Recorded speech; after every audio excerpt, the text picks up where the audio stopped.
Previously, in the land of the wolf, we noted that the family of our beaver neighbors this fall has a record number of 12 members.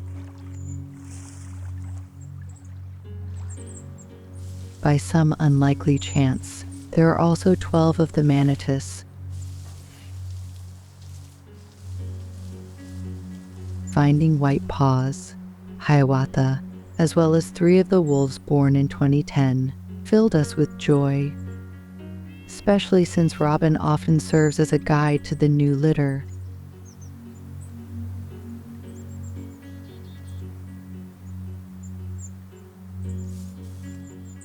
Observing wolves, moose, and beavers keeps us very busy, and it is with great interest that we follow the adventures of Tico, the mink established near our camp.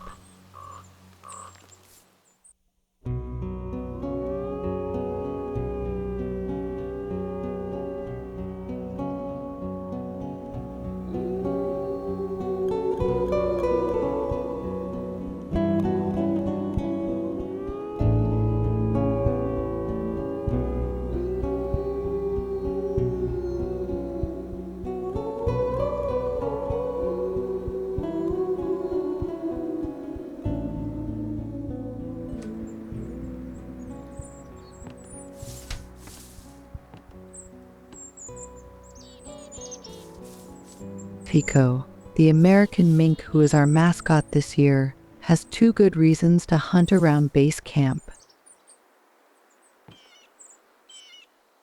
the abundance and variety of prey,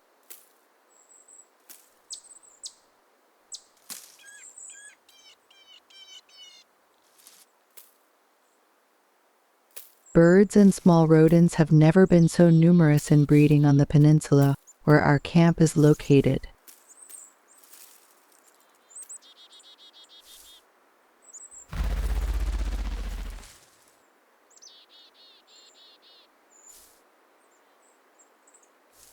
This male ruffed grouse parades around to impress a group of pullets.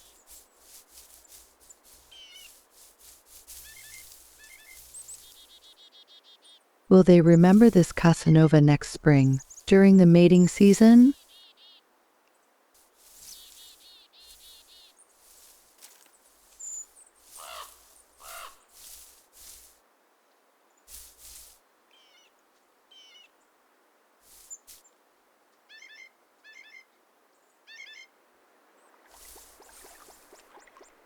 Obviously, capturing an adult grouse would be quite a feat for a mink.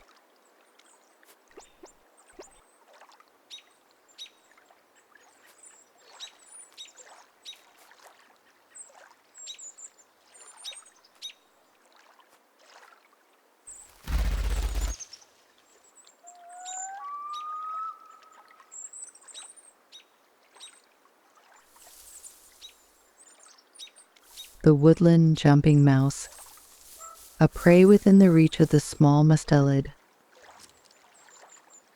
Thanks to his highly developed sense of smell, he follows its tracks. However, nothing guarantees the success of the hunt.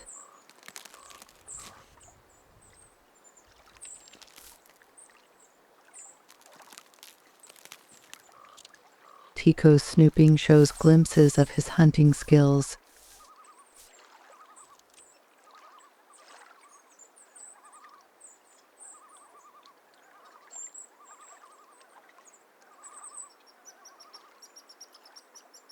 It's best not to mess with this character. This young porcupine has also taken up residence in the area. The American mink has semi-aquatic habits, which explains why Tico rarely ventured far from the lake. We regularly saw him hunting fish, crayfish, and frogs in the Chubby's Bay. Given its size, the mink is prey to predators larger than itself, such as the great horned owl, the red fox, and even the Canada lynx. That fall, one of these magnificent cats frequented the base camp area, and I knew the way it often took in the morning. The lynx could have attacked one of the young beavers born in the spring, but they did not go to the riverbank without being accompanied by an elder. In fact, Tico seemed much more exposed to an attack from this lynx than the little beavers could be.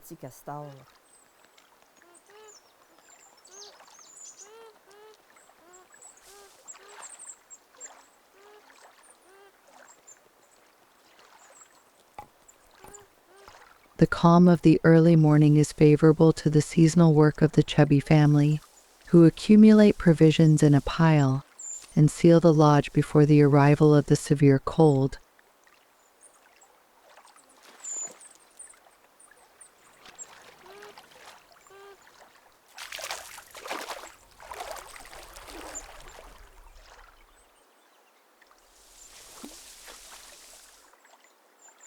The edible branches are arranged so that they will be easily accessible to beavers when the bay will be covered with thick ice.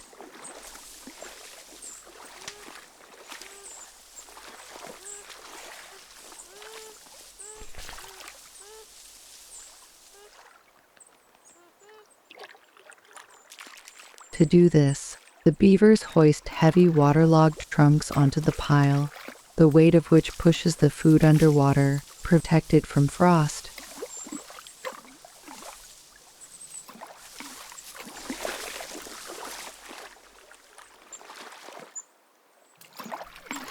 The patriarch even unearthed a plank at the bottom of the lake. It is a vestige of human occupation dating from a bygone era, when timber mills were erected here and there in the land of the wolf. Today, the abundance of beavers makes us forget that they almost disappeared from Canada a century ago because of the fur trade.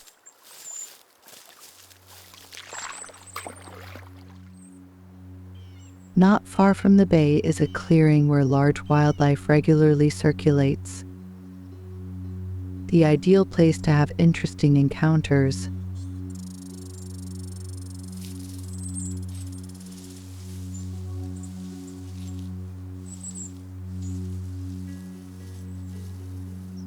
Not surprisingly, the lynx took cover.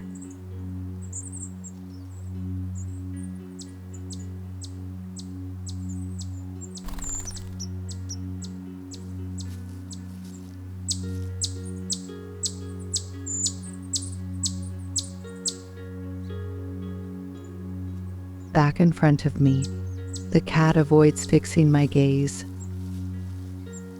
This attitude results from a feeling of respect, relaxation, and confidence. How fortunate.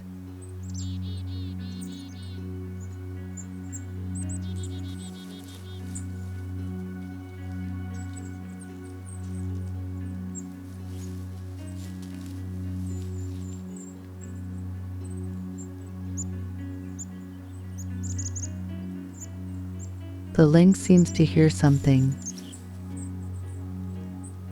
Tico.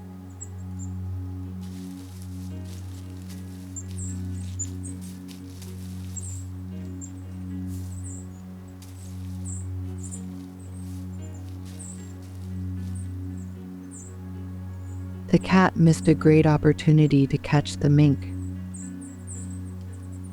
probably because my presence distracted it.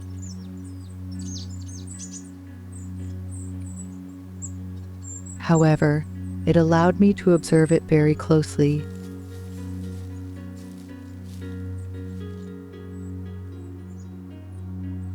In my opinion, cultivating zenitude contributes to making possible cohabitation between a human being and an animal being that we call wild. Sustainable living together also implies a state of mind based on an instinctive knowledge of the other. The often inappropriate reactions of civilized people in the presence of wildlife prove that they have forgotten what moose, wolf, beavers, and most other species naturally know.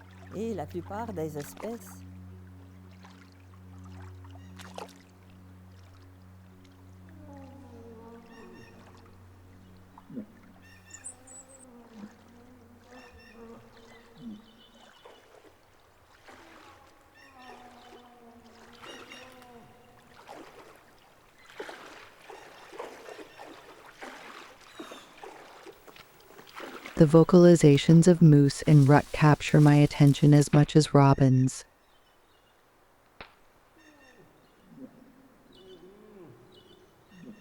The mating season is well underway.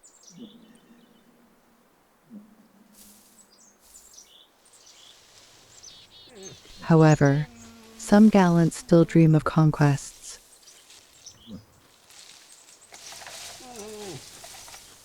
Wishing to please the beauty, this young male peels away a balsam fir to release its fragrances.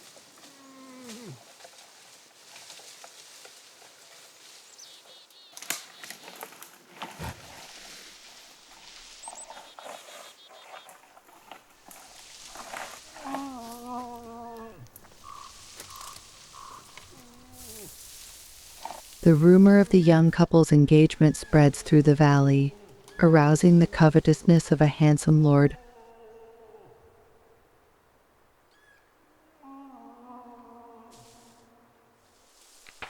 He announces his arrival, convinced that he can win the female's favor.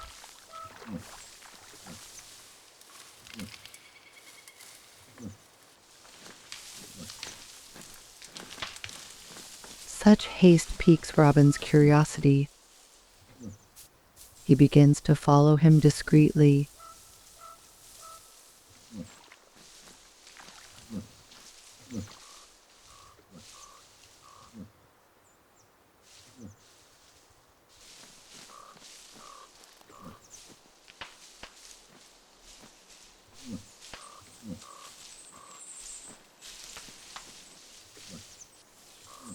The wolf is not alone.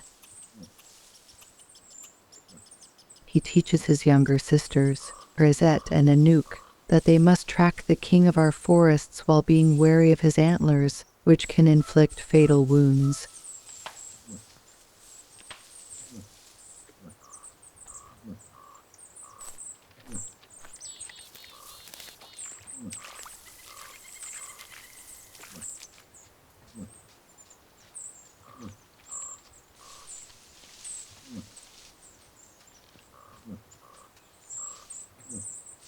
The epilogue of this story will add to the many secrets of the land of the wolf.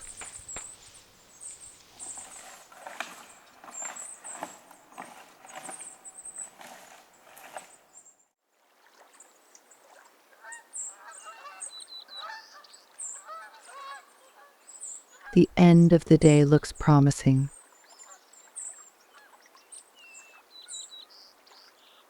Reynald, Monique and I barely have time to settle in when the beavers show up. While the patriarch is enjoying alder leaves on the pile, some are quick to devour the provisions we have brought them.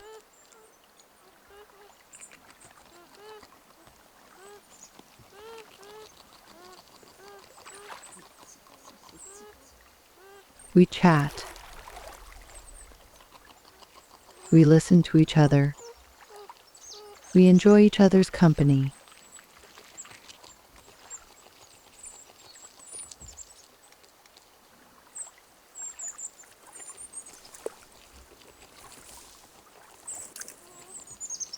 Rocks, a steep slope. Nothing discourages a brave chubby. Especially since I hold out the branch to him so that he doesn't have to climb up the embankment.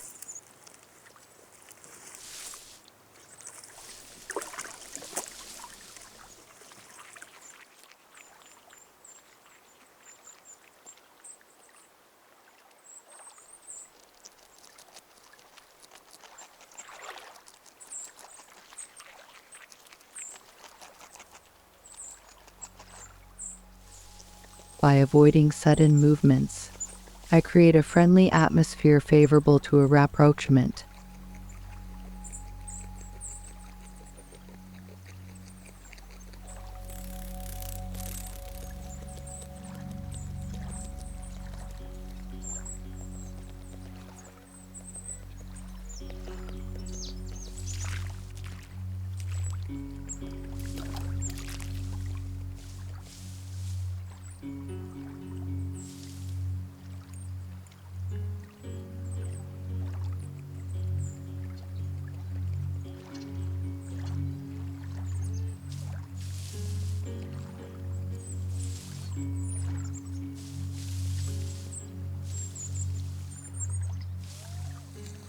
Moments like these are priceless.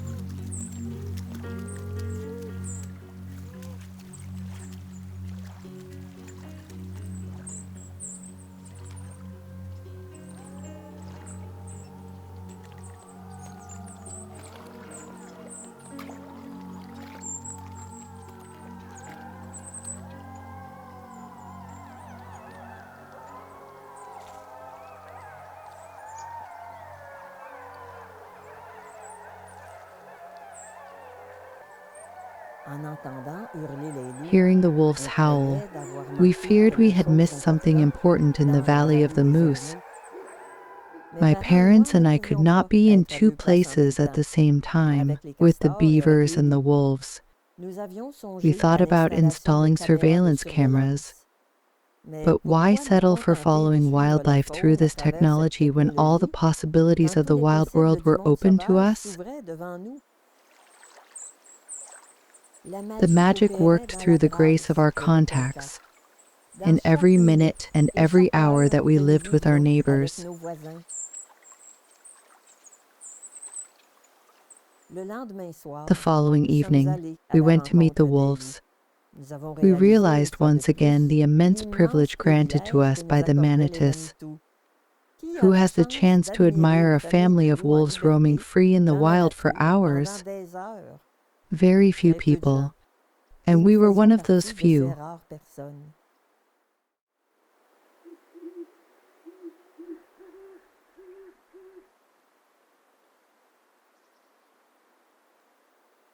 This evening, in the absence of White-Paws and Hiawatha, Big Red is the leader of the pack.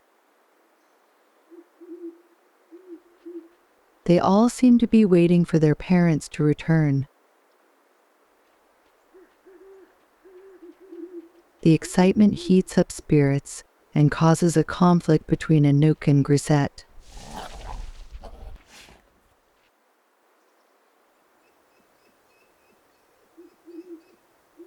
Even though the evening has fallen, we manage to capture the show with our cameras. In the background, we recognize Big Red and Mindy lying down, as well as Robin approaching. The pups are in the foreground.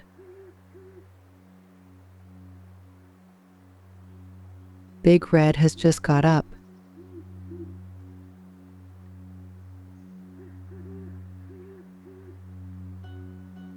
The younger ones are getting excited.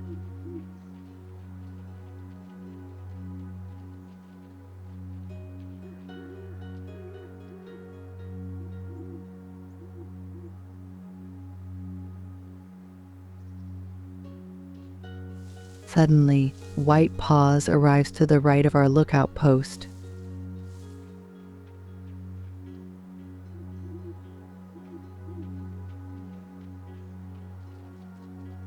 Meanwhile, to our left, we notice the dominance of Big Red over Robin.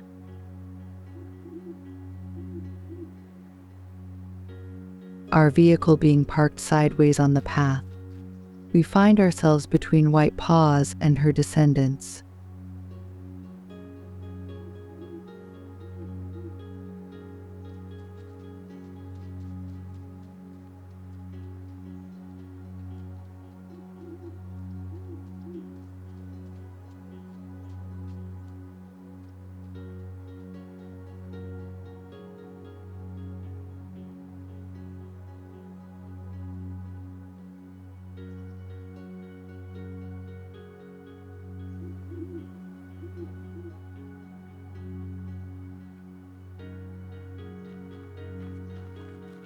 White-Paws walks around our vehicle.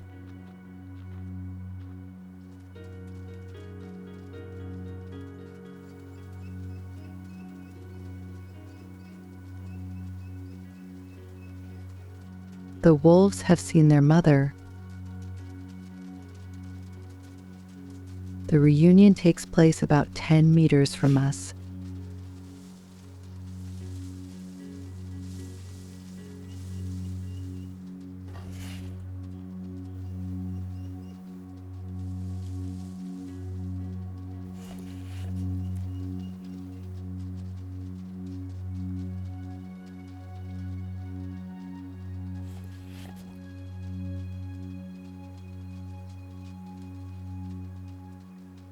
We have been dreaming of watching White-Paws with her sons and daughters for so long.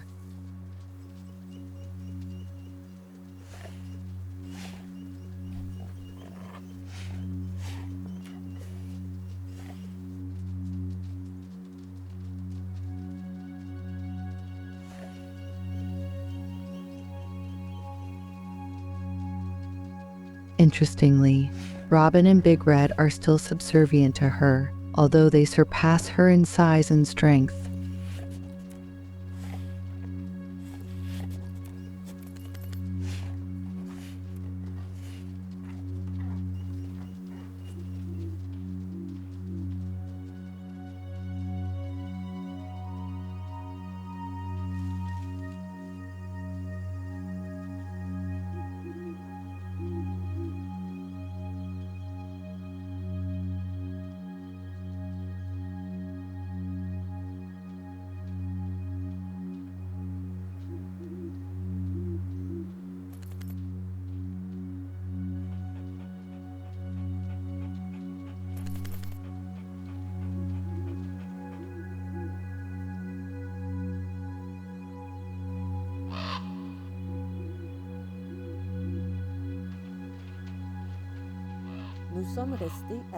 We remained with the manatis until dark. They were all lying down when I put the vehicle in reverse, and none of them thought it necessary to get up, proof that our observation protocol suited them perfectly. After such an evening, we began to wonder, now what could we see better? Better, maybe not. Different, yes. We had the rest of October and the entire month of November ahead of us.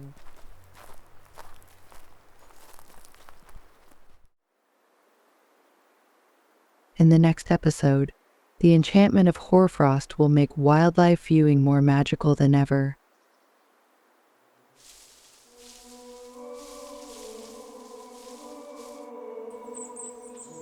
We will live every moment in the company of the wolves as if it were our last. A story to follow in the land of the wolf.